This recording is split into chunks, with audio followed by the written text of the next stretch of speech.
Congressos em meio à instabilidade política. Em meados da década de 80, o cenário político na Birmânia ficou cada vez mais instável. Por fim, em 1988, dezenas de milhares de pessoas foram às ruas protestar contra o governo.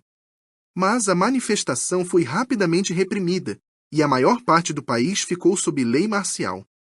As autoridades estabeleceram um toque de recolher rigoroso e reuniões com mais de 5 pessoas foram proibidas, lembra John Wynne, um betelita.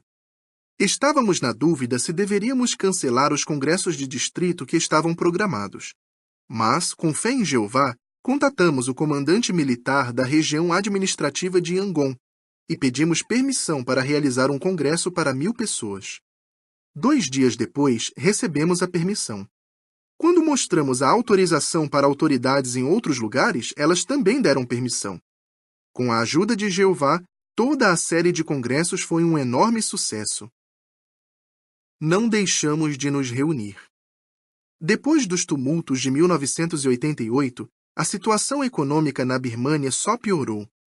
Mesmo assim, os irmãos demonstraram profunda fé em Deus por continuar a colocar os interesses do reino em primeiro lugar na vida. Tim Kandal é um exemplo disso.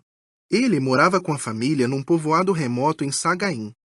Nós queríamos ir ao congresso em Tehran, o que envolvia uma viagem de 2 dias de barco e caminhão, conta ele. Mas não tinha ninguém para cuidar das galinhas enquanto estivéssemos fora. Mesmo assim, confiamos em Jeová e fomos ao congresso. Ao voltarmos, descobrimos que havíamos perdido 19 galinhas, o que foi um grande prejuízo. No entanto, 1 ano depois, nossa pequena granja havia aumentado para mais de 60 galinhas. Apesar de muitas galinhas do povoado terem morrido de doença, nós não tivemos nenhuma perda. Outro casal que manteve o foco espiritual foi Eung Tin Nyunt e sua esposa, Nien Mia, que moravam com os 9 filhos em Jonsha, um pequeno povoado localizado a 64 quilômetros de Yangon. Eung Tin Nyunt conta: a alimentação de nossa família geralmente era só mingau de arroz e legumes. Não tínhamos dinheiro e nenhum produto para vender. Mesmo assim, não ficamos deprimidos. Eu dizia à minha família: Jesus não tinha onde deitar a cabeça. Então, mesmo que eu tenha de morar debaixo de uma árvore ou morrer de fome, continuarei a adorar a Deus fielmente. Mas certo dia não havia nada em casa para comer. Minha esposa e meus filhos olharam para mim preocupados. Não se preocupem, disse eu. Deus vai nos ajudar. Depois de passarmos a manhã no serviço de campo, levei meus filhos para pescar. Mas conseguimos peixes apenas para uma refeição. Deixei os cestos que usávamos para pescar junto ao rio, perto de uma moita de lírios d'água, e disse aos meninos: podemos voltar depois da reunião. Ventou muito naquela tarde.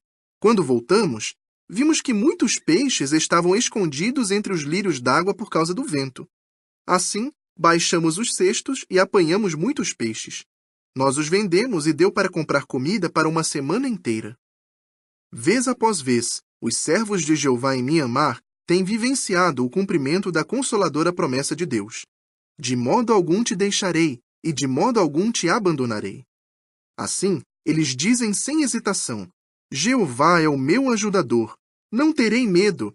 Que me pode fazer o homem? Hebreus 13, 5 e 6.